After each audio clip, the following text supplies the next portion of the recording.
Am cel mai bun tată din lume, care a muncit mult pentru mine.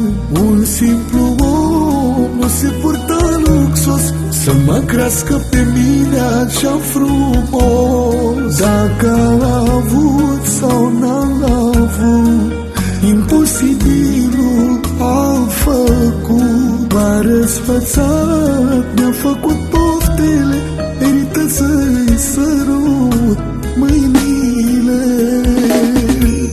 Am cel mai bun tată din lume, care a muncit mult pentru mine. Un simplu nu se purta luxos ca să mă crească pe mine frumos. Dacă a avut sau n-a avut, imposibilul a făcut. M-a răsfățat, mi-a făcut poftele, merită să-i sărut mâinile. Tată, tată, ai trecut prin foc și prin apă, n-am auzit vreodată. Un tată te învață să nu uiți de unde ai plecat și îți oferă încredere pe drumul ce-l urmezi. Tu m-ai învățat cum să mă port, cum să vorbesc și cum să port cu onoare numele tău. Datorită ție am speranță, înțelepciune și credință. Îți mulțumesc pentru asta. Vreau ca sufletul să nu-ți îmbătrânească niciodată, să rămâi la fel de vesel și distractiv, să fii sănătos mereu, să muncești cu drag și să nu uiți că ești cel mai bun tată. La mulți ani! Cu dragoste, al tău băiat, Cupi. Îi transmit ca Dumnezeu să-l binecuvânteze cu minte înțeleaptă, cu inimă pricepută și un trup sănătos, că avem nevoie și de sănătate.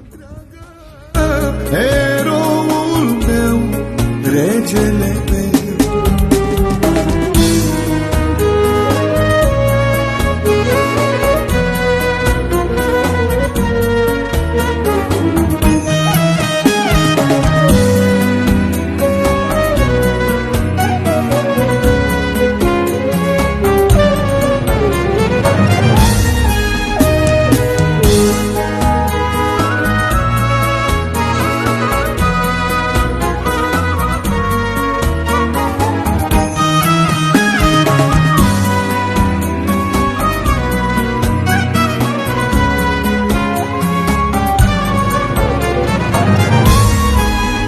să mă ierte Dumnezeu, că-l compar cu tata meu. Regele meu, tăicuțul, rămâne cel mai bun tată din această lume.